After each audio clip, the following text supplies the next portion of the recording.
भगवान शिव ने अलग अलग अवसरों पर माता पार्वती को कई पाठ पढ़ाए। भगवान शिव ने माता पार्वती के साथ जीवन के 10 महान पाठ साझा किए जो हर इंसान के लिए आवश्यक हैं और उनका पालन करना चाहिए और बिना असफल हुए उनका पालन करना चाहिए। सबसे बड़ा पुण्य और सबसे बड़ा पाप। जब माता पार्वती ने भगवान शिव से सबसे बड़ा पुण्य और पाप के बारे में पूछा तो शिव ने संस्कृत के एक श्लोक के साथ उत्तर दिया, नास्ति सत्यत परोनानुर्तात पाटन परम, अर्थात मनुष्य का सबसे बड़ा गुण आदरणीय और सदा सच्चा रहना है, जबकि सबसे बड़ा पाप बेईमानी करना या ऐसे कृत्य का समर्थन करना है।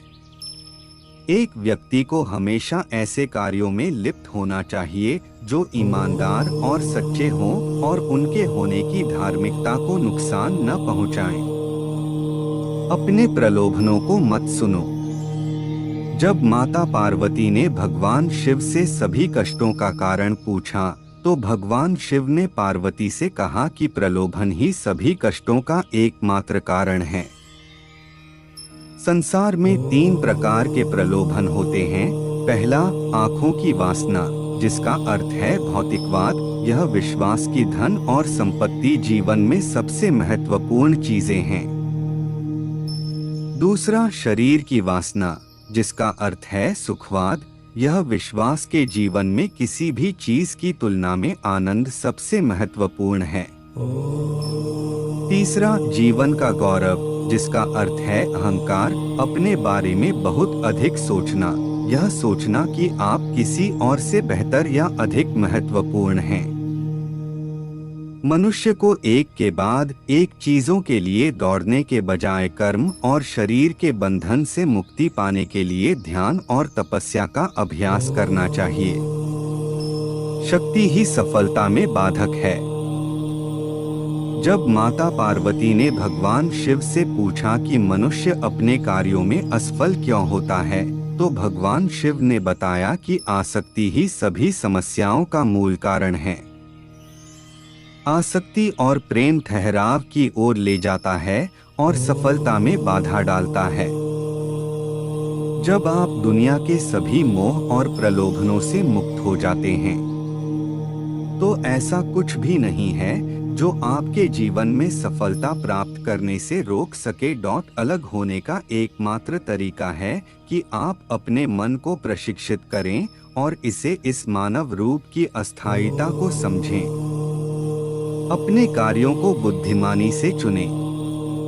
शिव ने पार्वती से कहा कि लोगों को कभी भी किसी भी प्रकार की कार्रवाई में लिप्त या संबद्ध नहीं होना चाहिए जिसमें शब्दों, कार्यों और विचारों या मन के माध्यम से पाप शामिल हो। मनुष्य जो कुछ भी काटता है वह उसी का फल है जिसे उसने खुद बोया है। उसका भाग्य उसके कार्यों का परिणाम है।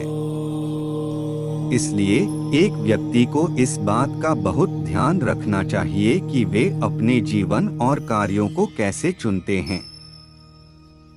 अवांछित इच्छाएं मनुष्य को आत्मविनाशकारी बना सकती हैं।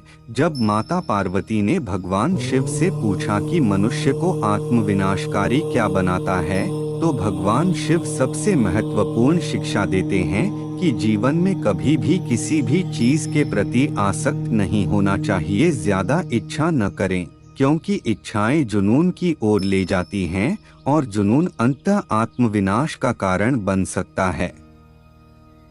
अवांछित इच्छाएं मनुष्य को आत्मविनाशकारी बना सकती हैं। समस्या के प्रति आपका दृष्टिकोण मायने रखता है। जब माता पार्वती ने भगवान शिव से पूछा कि जीवन में किसी भी समस्या का समाधान कैसे किया जा सकता है, तो भगवान शिव ने कहा कि समस्या से परे देखना चाहिए। समस्या कोई समस्या नहीं है, लेकिन समस्या के प्रति किसी के दृष्टिकोण से फर्क पड़ सकता है। हमें अपने दिमाग को समस्या के समाधान के बारे में सोचने के लिए पर्याप्त समय देना चाहिए और सभी पहलुओं से स्थिति को समझना चाहिए। इसलिए शांत रहें और समझ से समस्याओं को दूर करें। अहंकार बुद्धि को नष्ट कर देता है।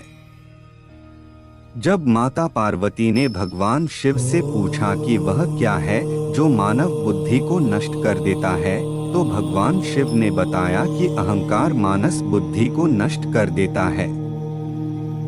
बहुत अधिक अहंकार आपको जिद्दी बनाता है, और जब आप जिद्दी होते हैं तो आप दूसरे लोगों की नहीं सुनते हैं।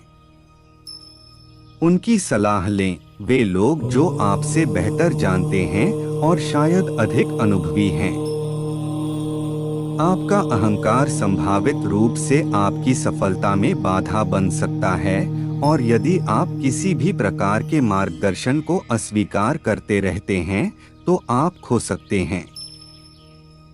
भगवान शिव हमें अहंकार के बिना जीवन जीने का उपदेश देते हैं, क्योंकि अहंकार कहीं नहीं जाता है, लेकिन यह आपको स्वयं से दूर ले जाता है। भौतिकवादी सुख अधिक समय तक नहीं रहता है। जब माता पार्वती ने भगवान शिव से पूछा कि वास्तविक सुख क्या है और किस प्रकार का सुख अधिक समय तक रहता है और क्या नहीं, तो भगवान शिव ने बताया कि खुशी से जीना इस बात पर निर्भर करता है कि हम अपने आंतरिक जीवन में कैसे हैं। हमारे विचार, भावनाएं, विश्वास और इच्छाएं। आध्यात्मिक आयाम होने का अर्थ है आंतरिक शांति की अनुभूति, मन की शांति और हृदय में शांति दोनों। उन्होंने कहा कि भौतिक सुख अल्पकालिक है। यदि आप भौतिकवादी नहीं हैं, तो आप जीवन में कुछ भी नहीं खो रहे हैं। भगवान शिव के शरीर पर लगी राख इस बात का प्रतीक है कि जीवन में सब कुछ अस्थायी है। एकाग्र मन के लिए ध्यान का अभ्यास करें। जब माता पार्वती ने भगवान शिव से पूछा कि एक केंद्रित मन कैसे हो सकता है, तो भगवान शिव ने कहा कि एक व्यक्ति को ध्यान का अभ्यास करना चाहिए। बहुमुखी स्थितियों से निपटने के दौरान एक ध्यानपूर्ण दृष्टिकोण के साथ वह उन्हें शांत दिमाग से संभालने में सक्षम होगा और विषय के बारे में बेहतर स्पष्टता होगी। समय दुनिया की सबसे कीमती चीज है। भगवान शिव को महाकालेश्वर के नाम से भी जाना जाता है, समय के महान देवता। जब माता पार्वती ने भगवान शिव से पूछा कि दुनिया की सबसे कीमती चीज क्या है, तो भगवान शिव ने बताया कि समय ही समय है। दुनिया की सबसे कीमती चीज। इसलिए किसी को भी यह कीमती चीज देने से पहले बहुत सावधान, चयनात्मक और दृढ़ निश्चयी होना चाहिए।